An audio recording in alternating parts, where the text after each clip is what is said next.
na ating tatalakayan. Nasabi dito ng Inquirer.net, subpoena may be issued on the income tax returns and business records of Vice President Sara Duterte, as well as her husband, lawyer Manasseh Carpio. Bicol Saro Party List Representative Terry Ridon said on Sunday, parang walang tuldok. Tuloy-tuloy lang. Ulit. Sorry. Walang tuldok eh, no? Kaya mo yan, sabi ni Pamilisya. Ulit. Subpoena may be issued on the income tax returns and business records of the Vice President Sara Duterte, as well as her husband, lawyer Manasseh Carpio. Bicol Saro Party List Representative Terry Ridon said on Sunday to explain what he described as an alleged 50 million gap between Duterte's cumulative government salary and her declared net worth. Subpoena on Sara Duterte's husband tax business records ay yan ang maganda dyan. No? Hindi kasi alam niyo marami din nagsasabi no na most probably kasi kaugnay din to dun sa ating pangalawang topic, 'di ba? Ang pagkakasabi doon is ang pagkakasabi kasi is yung or rather, marami nagsasabi na malaki ang possibility na baka pwedeng gumamit ng ibang bangko sa pangalan ng kanyang asawa na si Manasseh Carpio. So I do believe malaki ang possibility na baka pati yung mga bank statements or bank accounts ay mabuksan pati ng kanyang asawa. No? So yan, isinubpina na. Ay hindi, isusubmina pa lang, may be issued on the income tax return. Kasi with that, no, makikita natin yung mga records, mga existing records, mga past records, kung ano ba yung mga naging movement, hindi lang sa bangko ni Sara Duterte, kundi ganun din sa kanyang asawa. Kasi nga, no, ang alleged lang is 50 million gap, grabe. Eh sabi ni, kilala nyo ba si Mark Ramos? Eh ibig sabihin, mas mataas pa yung salin ni Mark Ramos. Boss Mark Ramos, shoutout sa iyo kahit wala ka dyan. Ha? Hindi, pero sana nga, no, lahat naman talaga dapat mabuksan yung ano eh. Ang alam ko, yung dun sa salin, kaya lang nagkakadugasan din sa salin, di ba? Kagaya nung dun sa sose ni, speaking of which, sabi dyan ni Boss Jason, yung sose ni Marco Beta, ano na nangyari? I think madidiscuss natin yun dito. Ha? Yun nga ang problema eh, no? Ayon dyan sa ulat na yan, posible maglabas ng subpoena sa income tax at business records ni VP Sara Duterte at yung kanyang asawa. Kasi, di ba, kagaya ng ano na sabi ko, malaki yung tsansa or posibilidad na baka lang naman, ha? Eh, itong si Sara Potpot ipinasa or most probably baka yun nga, ganun yung nangyari. No? Na posibleng nakigamit dahil total mag-asawa naman sila, yun yung kailangan nating malaman, no? Para at least lahat sulit. So, okay na tayo dyan, no? Syempre, let's end it with this, no? Ngayon, mahalagang tandaan, no, mga mandirigma, mga karayuma, ang ganitong proseso ay bahagi ng financial transparency at investigation. Yan. So, kung isusumon man o susupinahin yung asawa niya para ilabas yung kanyang mga tax and business record, okay lang din yun. Yan ay isa sa mga proseso, no, ng pagsisiyasat, no? Especially pagka ikaw isang government official. So, ayan. Sabi rito ng Daily Tribune, Duterte hits bid to disqualify her impeachment lawyers. Sabi rito, Vice President Sara Duterte on Saturday criticized attempts to disqualify 2 lawyers from her impeachment defense team, saying respondents should be allowed to choose their own legal counsel. The Vice President was reacting to a call by lawyers Jesus Falsis to disqualify attorneys Michael Poa and Reynold Munay Sayak from Duterte's legal team over possible conflict of interest. Ayan ha. Kasi kung dun sa mga hindi nakasubaybay sa Facebook page ni Attorney Jess Falsis na kung saan ating nakapanayam together with Niolo. Na-interview namin si Attorney Jess Falsis together with Niolo doon sa Birahan PH. And yun nga, I think he did managed to air his opinion regarding dun sa pag-join as a attorney, no, or lawyer ni Sara Duterte pagdating dyan sa impeachment, si Michael Powa at saka siyempre si Reynold Monsayak, na kung saan sila mismo involved doon sa confidential funds. Kung maalala nyo, no, merong pag-amin. I think it was Michael Powa, yung isa sa umamin dyan, pagdating doon sa pagbigay doon sa mga sundalo, na sabi naman ng mga sundalo, wala silang natatanggap.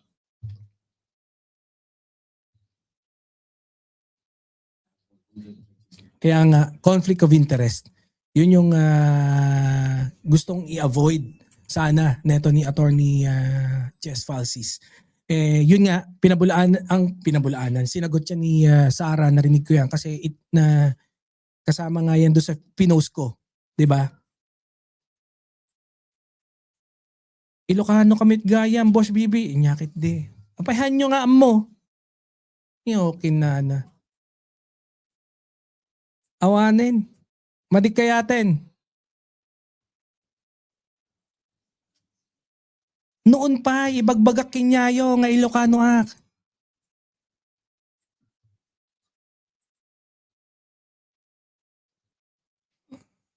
Madikas ta.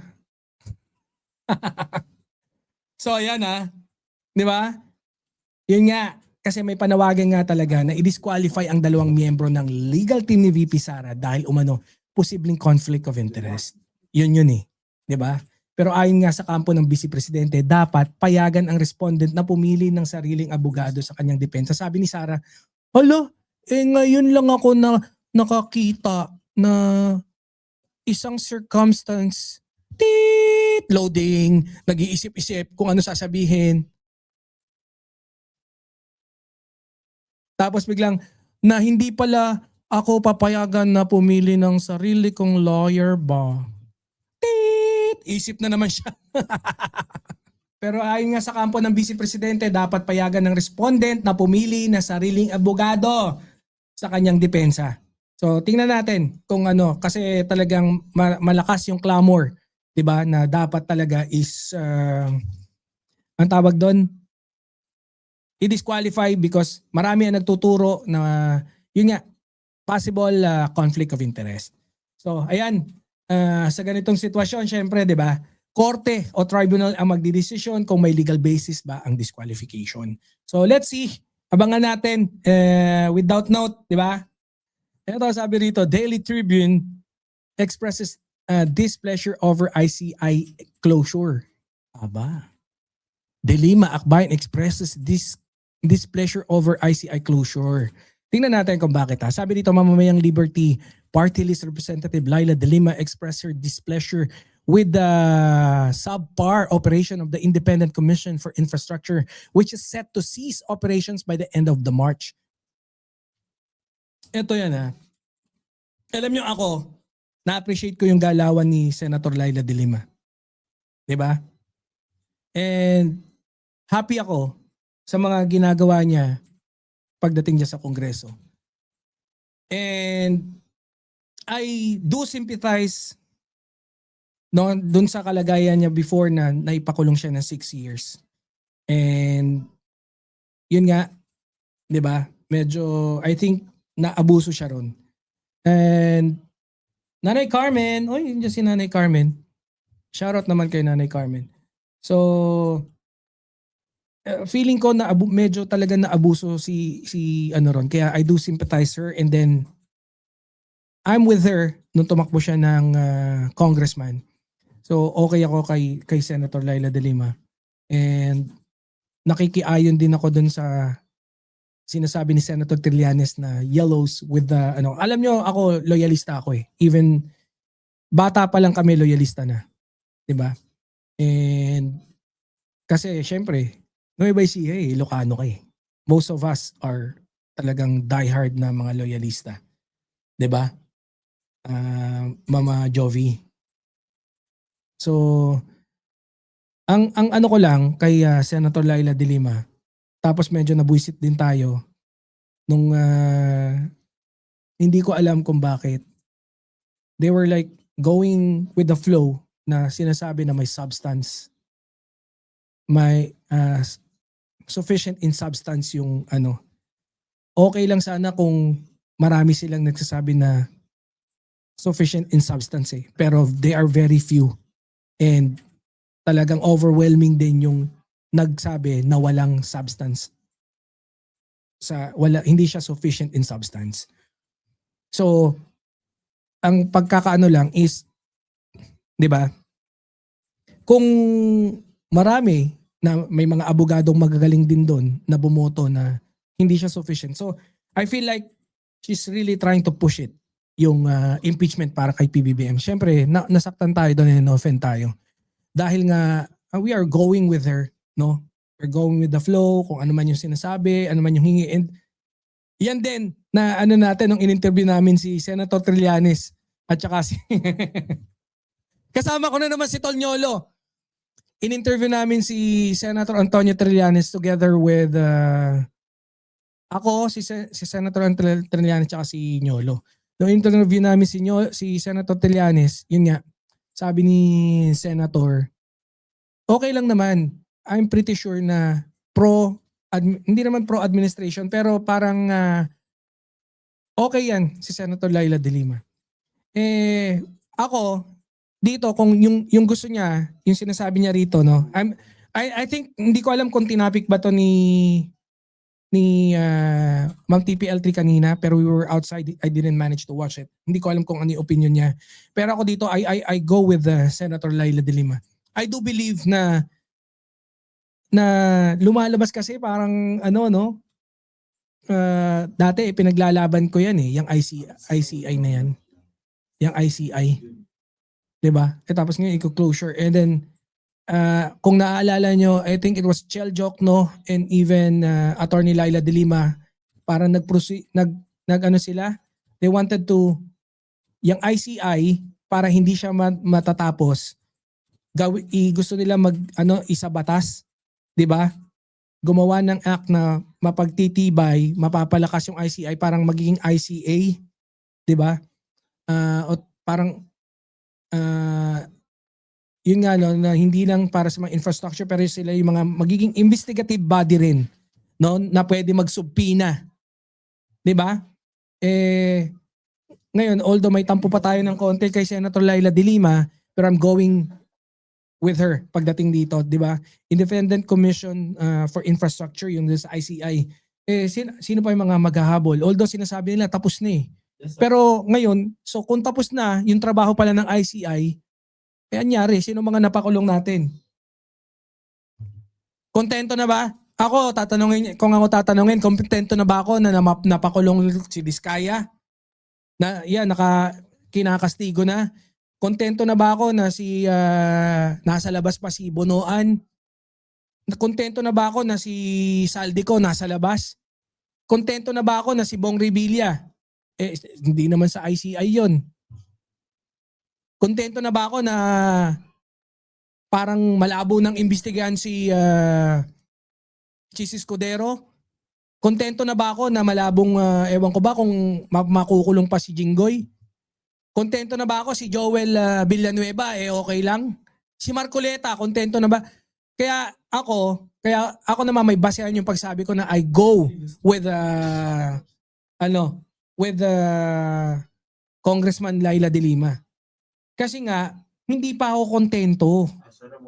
'Di ba? Hindi ako kontento eh. Gusto ko, meron talaga mga makulong. Tsaka pangako nila yan eh. At tayo naman, no, pag merong yung administrasyon, 'di ba? Hindi naman hindi immune lang sa akin bilang loyalista, immune si PBBM. Hindi ko siya kayang banatan. Pero yung mga nakapaligid sa kanya, the likes of DILG, the likes of Ombudsman, dalawang Remulla, 'di ba? The likes of Executive Secretary si Ralph Recto, the likes of lahat pwede nating banatan. Si lang ang may immune. Si President PBBM, 'di ba? At saka si Yussi Claire.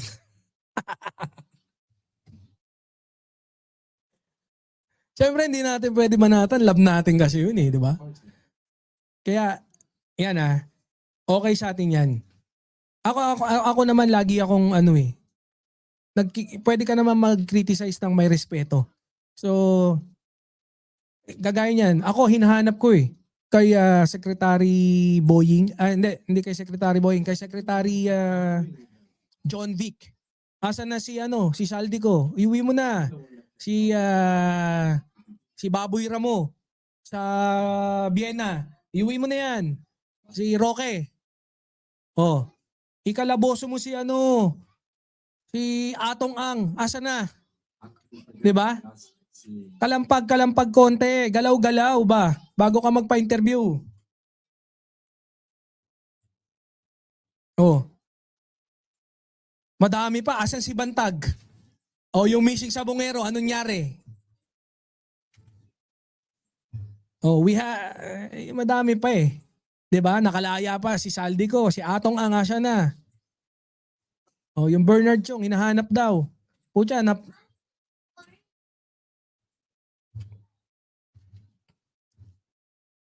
we are happy doon sa mga achievements nyo. Marami kayo nahaharang na droga, okay yan. Pero of course, we want more. Gatasan natin ng maigi. Kung talaga magaling ka, Secretary John Vic, gatas ka sa amin. So, ayan sinasabi nila dating Senator Laila de Lima at ng Akbayan na hindi sila sang-ayon sa pagsara ng ICI, and I go with them. I'm with them. Dahil para sa kanila, mahalaga raw ang independenteng investigasyon. I agree with them. Kasi parang lumalabas kasi ginawa lang yan di ba? Parang it closes the assumptions or ang tawag dito, accusations ng ibang mga kagaya ni Kabayo. No, na ginawa lang ba? Ano bang nangyari? Ba't gumawa pa ng ICI?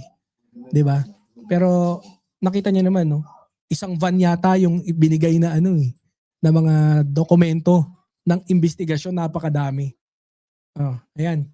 So, pero ayon sa gobyerno, magpapatuloy pa rin ang investigasyon kahit wala na ang komisyon ng ICI. So, let's end it with that. Abangan na lang din natin. Siyempre, patuloy nating i-monitor at tutukan yan, yung issue na yan.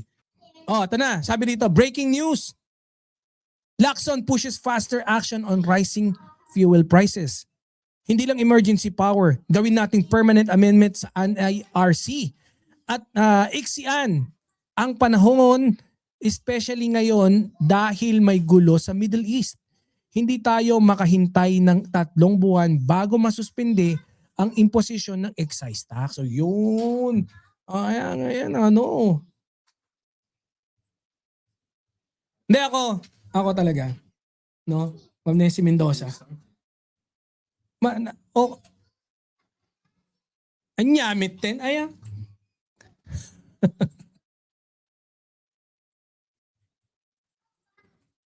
Ibagayo, ajay karubayo nga adda nga Ilocano nga gwapo nga Ilocano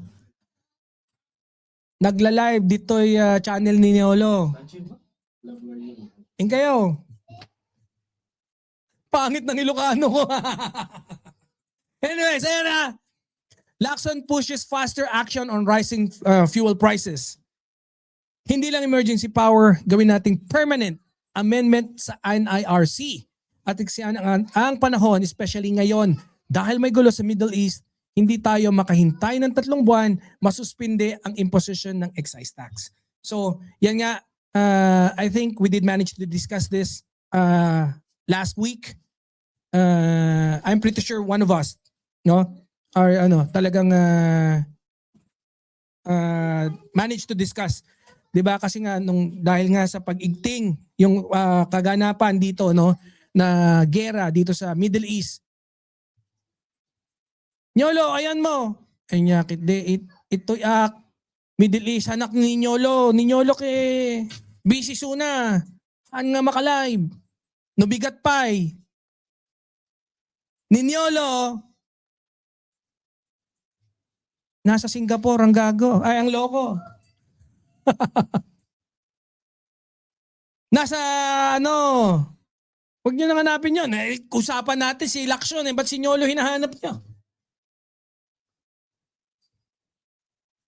Diba? Boss Alexander?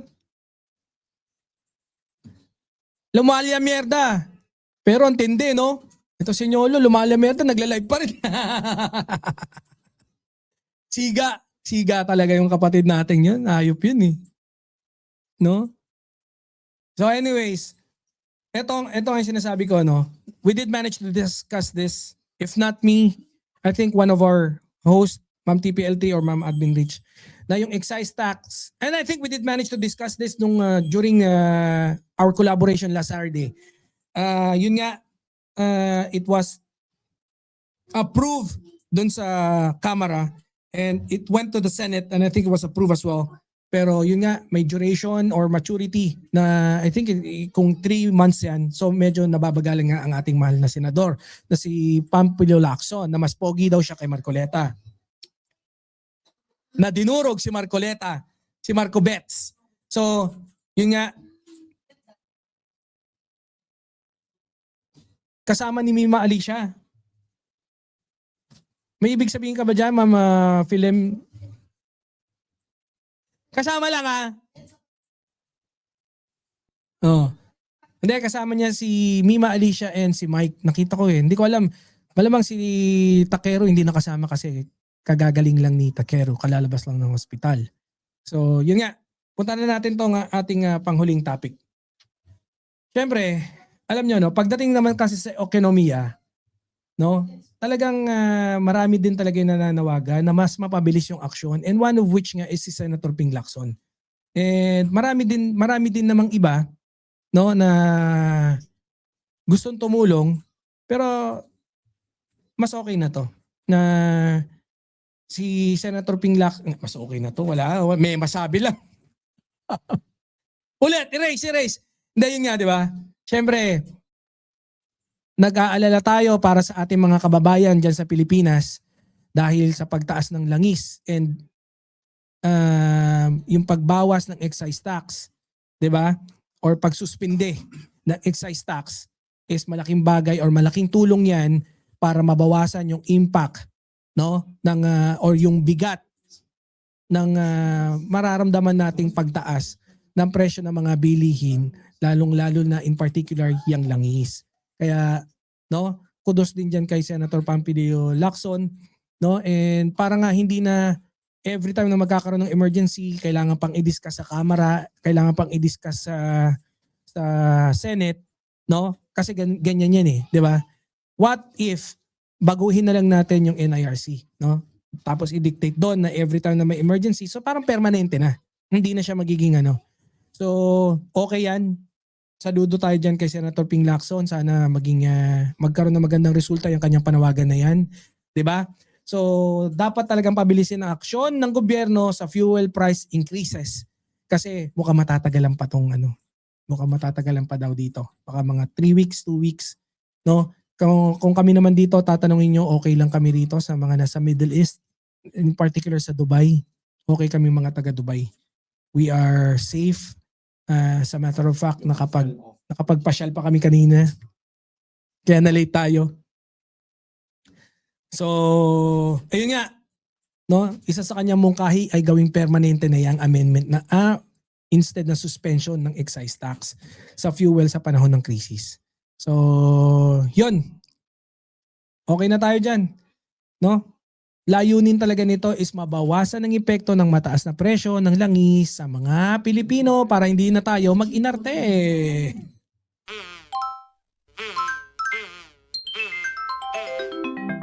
Kukulango.